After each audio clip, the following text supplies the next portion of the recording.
Chapter 9.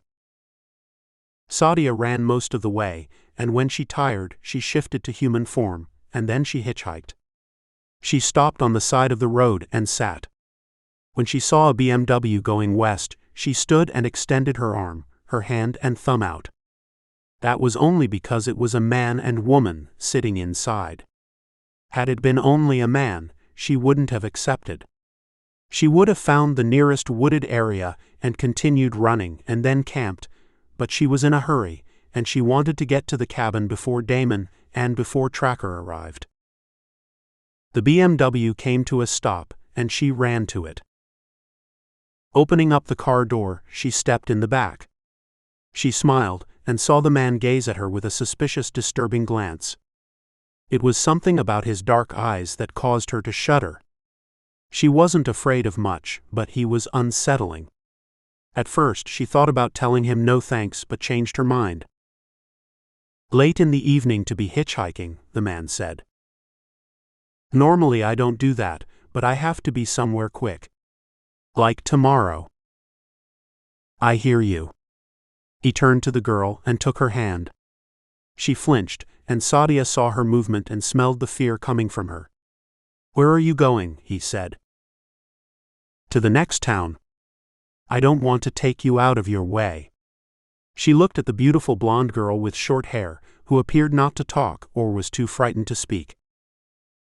"We just came from Samseville," the man said. "I hear it's a great place to visit," Sadia said to them. "Where are you from?" "Flagstaff."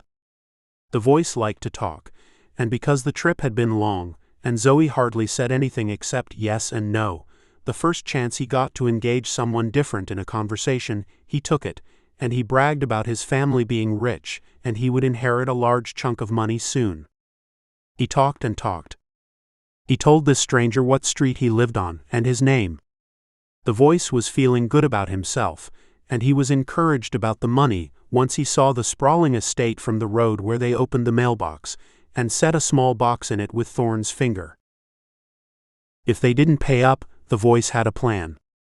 He would mail another finger to the Samses. Thorn had 9 more, and maybe a few toes he could use as leverage, and as a persuasive tool if Thorn's father was like his. But no one is as heartless as my father, he thought, especially since the voice was the only son of this prominent doctor. "I don't know anything about Samseville. Had to go there to take care of business." "Right, babe?" The voice turned to the blonde girl and smiled at her. The girl shook her head yes and didn't say a word. She looked down and cupped her hands, then twisted them nervously. She laughed when he laughed, and shook her head to mean yes and no. It was as if she had no voice and no words. Sadia couldn't get out of the car fast enough. "Zoey, tell our passenger good night." Zoey smiled and repeated good night like a mannequin learning to talk, or a wooden doll controlled by a ventriloquist, whose body was controlled like a hand-manipulated dummy. They let Sadia out at a truck stop. She jumped out, relieved to be away from that odd couple, and she looked back as they took off.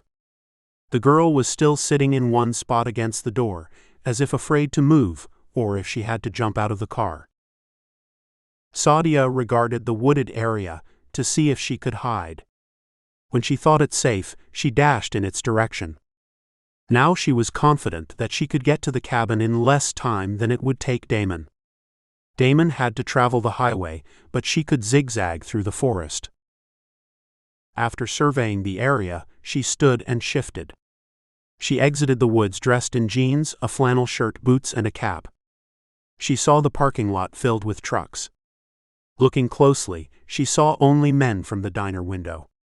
She didn't want to be the only lone female stranger in the area. What she didn't reveal to her parents and to Tracker was she had the ability to shift into a man or boy if circumstances called for it. She couldn't just change into a she-wolf, she could change into a woman with a different face, or a man. She didn't know how many diverse humans or animals she could shift into, because she had only tried a few. It began when she was in high school, and she would get so angry at Tracker for refusing to see and date her, that one day when she was alone in the school's restroom, she had been crying and she was angry. She looked into the mirror, wondering about what she would look like if she could change into a girl he would be attracted to, and because she was so angry, she screamed. When she glanced up at the mirror, she no longer recognized herself. She was wearing the same clothes, but her face and body had changed not into a wolf but into a pretty blonde girl, the kind she thought Tracker would be attracted to. Surprised, she scurried out of the restroom. She tried to get home to find out what was happening to her, when she bumped into Tracker going to the gym. The halls were empty, and they were the only two there, and she ran dead into him, turning the corner. She bounced off his incredibly hard body and fell on her ass. Tracker stopped to pick her up. He stared at her, as if he hadn't seen anything that beautiful in his life. "My fault," he said, gazing into her eyes. "No, mine. I wasn't paying attention to where I was running. I have to get home." "Are you hurt?" he asked, holding her hand. "No. I just have to get home." He stood in her way and wouldn't let go of her hand. His hand lightly held hers. The sexual tension between the two was strong, and both of them felt it. If they had been near a bed, they would have fallen into it, Sadia on the bottom, and the hard body of Tracker embracing her, but they were in school, and they both woke to Tracker's voice. "You can't go home until I get your name and number," he said. "I'd rather not. My parents are doctors, and they don't think it's proper for a sophomore to date a senior." Even that was a lie. She was a freshman. "Then we won't tell them." "I can't lie to them." "Then let me lie to them," Tracker said with a twinkle in his eyes. "There's no way I'm letting you out of my life. I will track you down. That's how I got this name. I'm a good tracker," he said, pushing out his marvelous chest in pride. "Are you a werewolf?" "The one and only, and not just any werewolf. I'm a Samsa werewolf. If your parents work in this town, then they are working for my family. You could do worse than to date a prominent werewolf." That was when Sadia got the notion not to tell anyone, and go along with the pretense. "I tell you what. I'll call you. Give me your number." He glanced at Sadia, a little intrigued. "That's a first. Now I have to sit around by the phone, waiting for you to call me. Don't disappoint me because, like I said, I will find you," Tracker said, releasing her hand he didn't want to part with. They turned back, looking at each other as they left, and until Tracker disappeared into the gym and Sadia turned the corner. Sadia called Tracker the next day, and they arranged a date. Why wouldn't she? She had wanted this ever since she first heard his name, and how one day he would be hers. Then it was more dates, but he never tried to have sex with her, and then she asked him, "Why haven't you tried anything with me? I mean, you have a reputation around school. All the girls want to be with you. Some of them whisper about you." She placed her hand on her mouth and opened it, then she coyly looked down at his crotch. "Oh, that," he said with a smile. "The reports are greatly exaggerated. Besides, I want you to like me for myself." Sadia loved him for himself.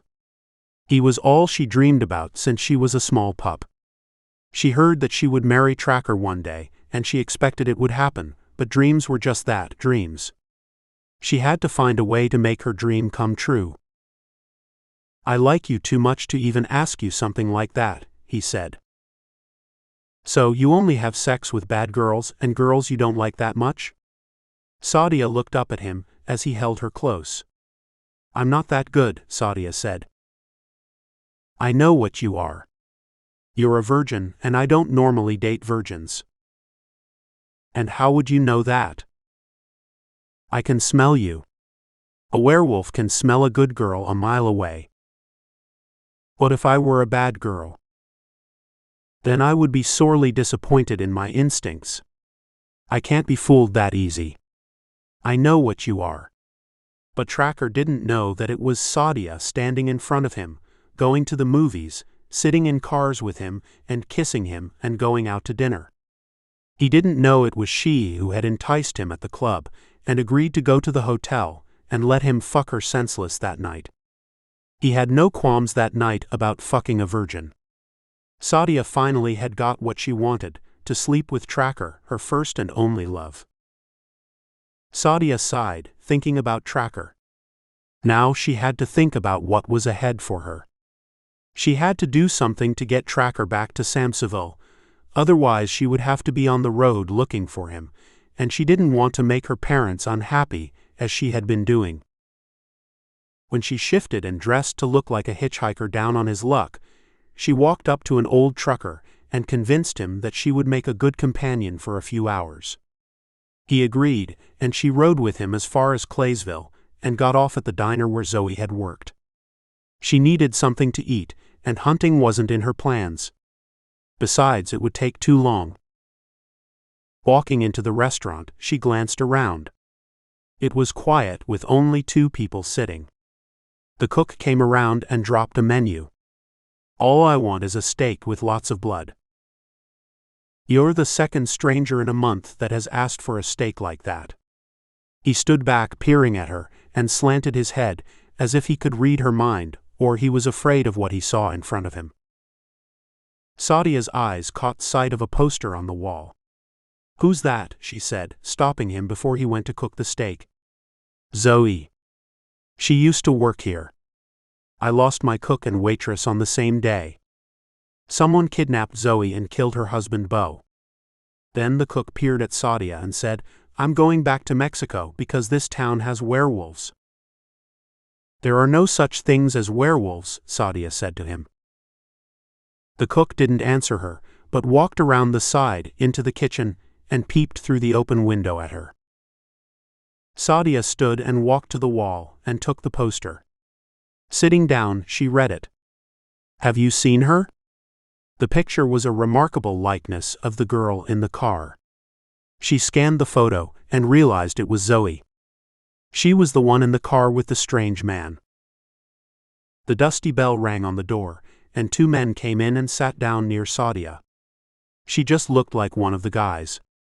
Her hair a dry blonde and her skin tanned by the sun. She wore a pair of old Levi's and a dark blue shirt. No one would know that there was a girl who was a werewolf sitting next to them. She looked up and gave them a friendly gesture without smiling. One guy picked up the poster and said, "That beat all.